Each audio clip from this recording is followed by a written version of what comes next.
All right, we are back with another review of Ned Blackhawk's The Rediscovery of America.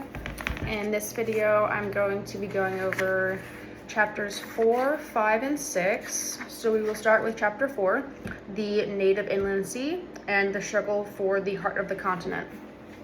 So major takeaways from this chapter are the introduction of the native inland sea, really highlighting that the Mississippi River Basin was a major indigenous economic and political hub for them. This chapter also discusses the Great Peace of Montreal and the Albany Agreement that reshaped power dynamics, making the Iroquois Confederacy a major and key geopolitical player alongside the British and the French. Detroit in this time emerged as an important Franco-Algonquian settlement. And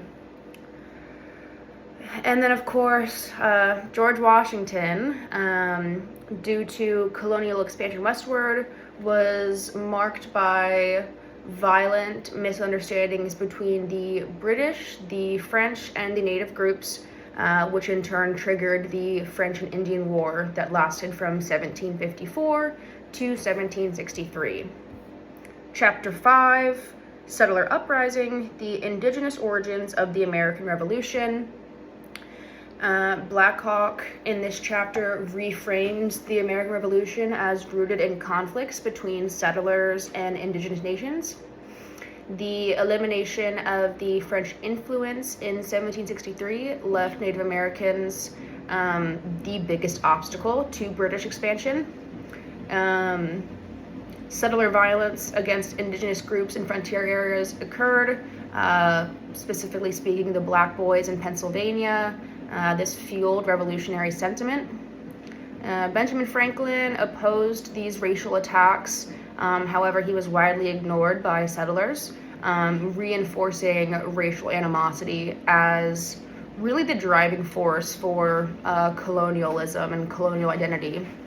Neolin and Pontiac led major indigenous revival and resistance movements, which in turn united colonial settlers against both native nations and British rule.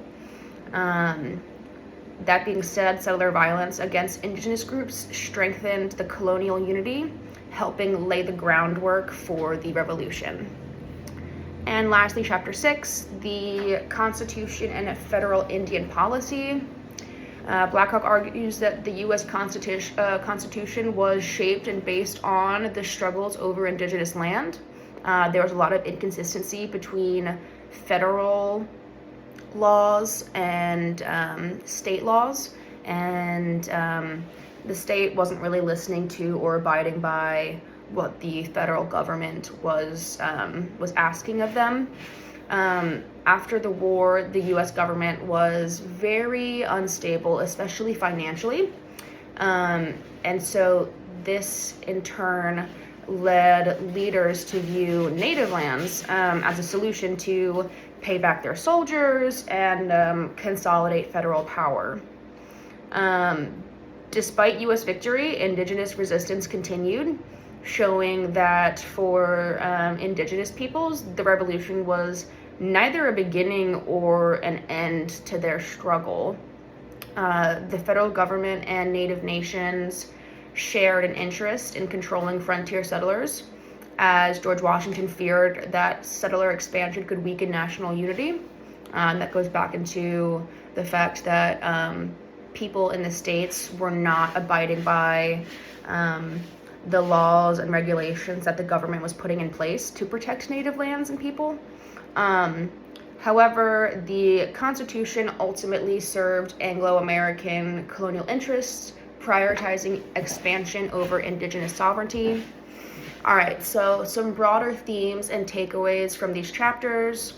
Blackhawk recenters history around indigenous perspectives, challenging the traditional narratives of American history, specifically around the Revolution and the Constitution.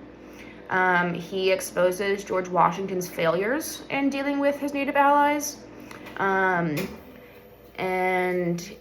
Blackhawks solidified the fact that the American West was not an empty frontier, but the heart of the continent's power before U.S. expansion. Blackhawk also highlights indigenous political and religious thought pertaining to Nealon and Pontiac as a critical force in shaping colonial history. And lastly, he critiques Anglo-American dominance in historical narratives, arguing that early U.S. history erased French Algonquian influence and indigenous agency. And that is chapters 4 through 6.